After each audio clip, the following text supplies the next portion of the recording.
It's 12:52 a.m. Thursday, 6/25/2020. I'm here to do a video concerning whether those who are unsaved exist in a hell forever in a conscious state. Do they, or are they just puffed out? Snuffed out, puffed out like Puff the Magic Dragon, where they just don't exist anymore? Well, let's take a look at this. At another time, I'll probably address the issue of what are quote-unquote essential doctrines. We all hear about this so-called essential doctrines. If it's not essential, then, why bother with it? Don't mess with it. Don't get in disputes or, go back and forth and make a big deal out of it. Well, I'm not going to deal with that here. I don't agree with that, but that's for a second video, and it will be understood why if and when I do those videos. So if you're just going to hang around for 1 minute more, well, I put the most important at the start so you could see. Again, I'm not trying to make an issue or argue anything, or there's way too much doctrine, to death about doctrine. But anyway, this is one of the issues, and I'll come back and probably do another video on that topic. But anyway, just listen to these first few verses if you can.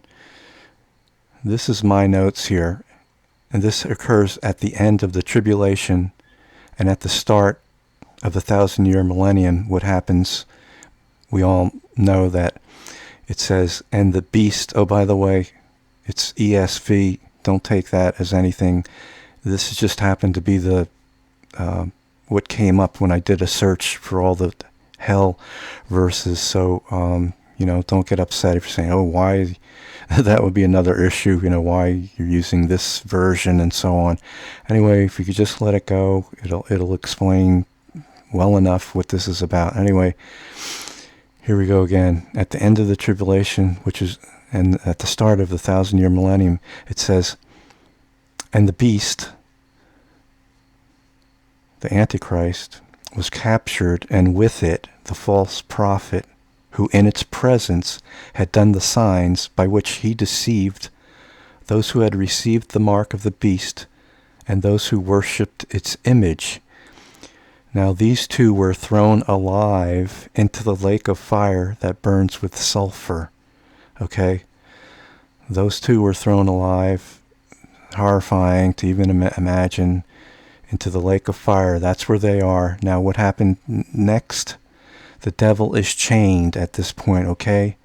He's chained for 1,000 years, all right? Now listen to how this goes. Now, Revelation 20:10.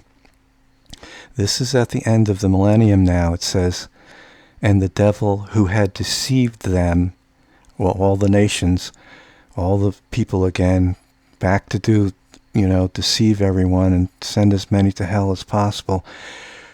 The devil who had deceived them was thrown into the lake of fire and sulfur. What does it say? Where the beast and the false prophet, I put this word already, but where the beast and the false prophet were, and they, not just the devil it's talking about here, all of them, they will be tormented. When? Day and night, forever and ever. They, all of them, there will be torment continuously, day and night, meaning non-stop, forever and ever. Again, it's the devil at the end of the millennium, where the beast and the false prophet they already were there. They were there previously in the lake of fire for 1,000 years. So if you see what I'm saying here, and it's again, and they, not just the devil. It started out by saying the devil thrown in the lake of fire where the beast and the false prophet were, and they, including the false prophet and the beast, will be tormented forever. So that it shows right there that they existed in a conscious state for 1,000 years, and it says they all will be tormented day and night forever and ever. Unfortunately, Revelation 14:11, and the smoke of their torment. All right, who is there? Again, let's get to this. Not only what I just mentioned about the beast and the false prophet and Satan. The smoke of their torment goes up forever and ever, and they have no rest. Who's they? Day or night?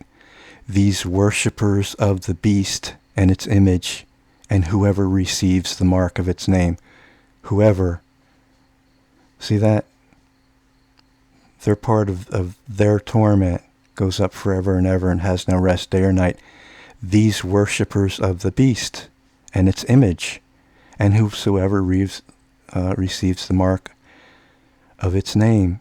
So, I mean, it's spelled out right there as plain as day.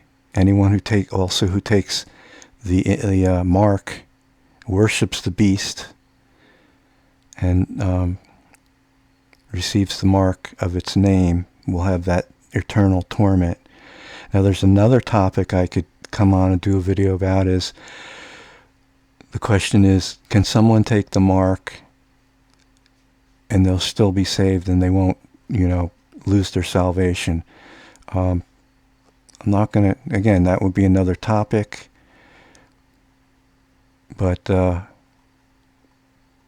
again, once you're saved, you're saved. Revelation 21:8.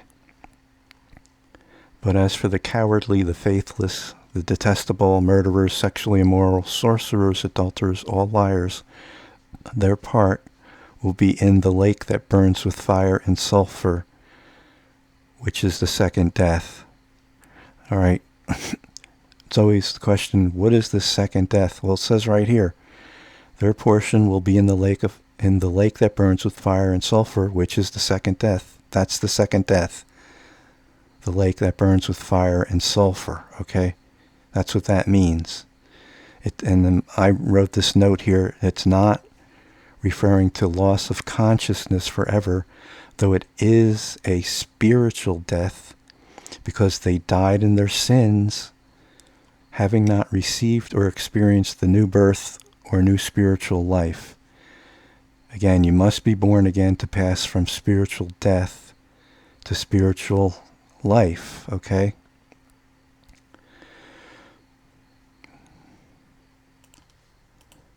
The second death. Okay, so continuing on here, Matthew 25:46 says, and these will go away into eternal punishment, okay? Eternal punishment. But the righteous into eternal, and I wrote, rewards, a happy life forever. See how, well, I'm just saying this is my sort of a take on it. I just put these words so it can better be understood in what it means. Let me read it again. These will go away. Those who are saved by grace, have eternal life, and born again, they will go into it. Oh no, I'm sorry. Those who haven't, who are not saved, these will go into eternal punishment, but the righteous into eternal life forever. What kind of eternal life? Rewards, a happy life. See the difference? One will go into eternal punishment, one will go into eternal rewards and happy life forever. But it's both forever. It's both eternal. See that? Revelation 19:20, and the beast was captured, and with it the false prophet, who in its presence had done the signs by which he deceived those who had received the mark of the beast and those who worshipped its image. These two were thrown alive into the lake of fire that burns with sulfur. I forgot to erase that because I brought it up on the top, and I copied it and put it on the top to show it first, and I forgot to take this out. So this is what I had just read. That's why it's twice here. Anyway, sorry about that. Again, there's the same thing that I had already said.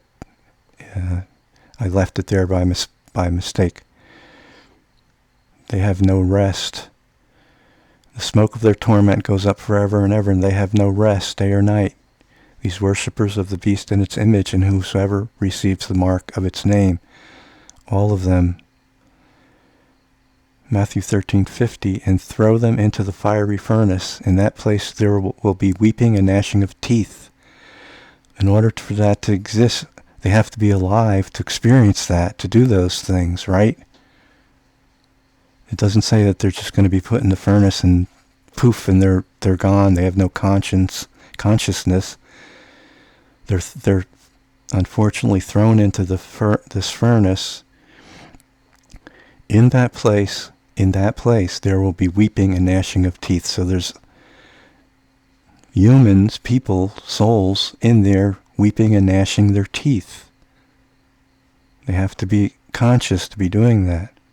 Luke 16:19-31. And we know the story of the rich man clothed in purple, so on, Lazarus, and you know that. I'm not going to go into this, but the rich man died and was buried, and in Hades, being in torment, he lifted up his eyes and saw Abraham far off and Lazarus at his side. So he was unfortunately in torment there, and some could say, well, that's just a parable. You know, that's not real. Anyway, that's what it says, and I'm not going to, pursue that, but Daniel 12:2, many of those who sleep in the dust of the earth shall awake, some to everlasting life, and some to shame and everlasting contempt. Then I wrote, how about everlasting shame and contempt? They will feel that shame and contempt forever. So, I mean, how things are worded sometimes. I mean, again, those who sleep in the dust shall awake, some to everlasting life, in heaven, in happiness, in a good state, and some to everlasting shame and contempt. There's the parallel difference. There's the opposites here, the mirror of each other. So Matthew 13:41-42. The Son of Man shall send his angels, they will gather out his kingdom all causes of sin and all lawbreakers, and throw them into the fiery furnace. That place there will be weeping and gnashing of teeth. Again, there's a consciousness, those people will be doing that. There's other places where it says their worm will never die. I know it's horrifying, but it means that those who are in there, in their eternal state, with their, their body in that state, that's going to be the condition with them. I don't even want to think about it, but and then Jude 1:13, wild waves of the sea, casting up the foam of their own shame, wandering stars for whom the gloom of darkness, utter darkness, has been reserved forever. And I wrote, they feel gloom forever. So they'll be in gloom, just not even anything to even think about, but this is what it says. This is what it says. So John 5:29, and come out those who have done good to the resurrection of life, to exist, I wrote, to exist eternally in happiness. That's what that means, resurrection of life. And those who have done evil to the resurrection of judgment, or of death, or an eternal judgment or punishment. Again, sometimes it's not clear when you read verses. There's the difference again. One did good, or they're saved. They have eternal life and happiness. Those who've done evil, they're resurrected to judgment, eternal judgment or punishment. So, exist eternally, resurrection of life, resurrection of death. See that? See the difference here? Anyway, if it's too confusing, I'm sorry. Just maybe try to go over it again, or whatever, when I'm done. Revelation 14:10. He also will drink the wine of God's wrath, poured full strength into the cup of his anger. He will be tormented with fire and sulfur in the presence of the holy angels and in the presence of the Lamb.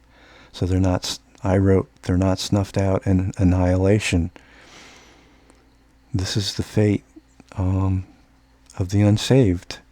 They'll be tormented with fire and sulfur in the presence of the angels, in the presence of the Lamb. So they'll be, unfortunately, conscious of this. I don't like talking about this. It's the least favorite thing in the whole world, really, I could ever want to talk about, but I'm doing it here. Hebrews 10:26-31. I'm almost done.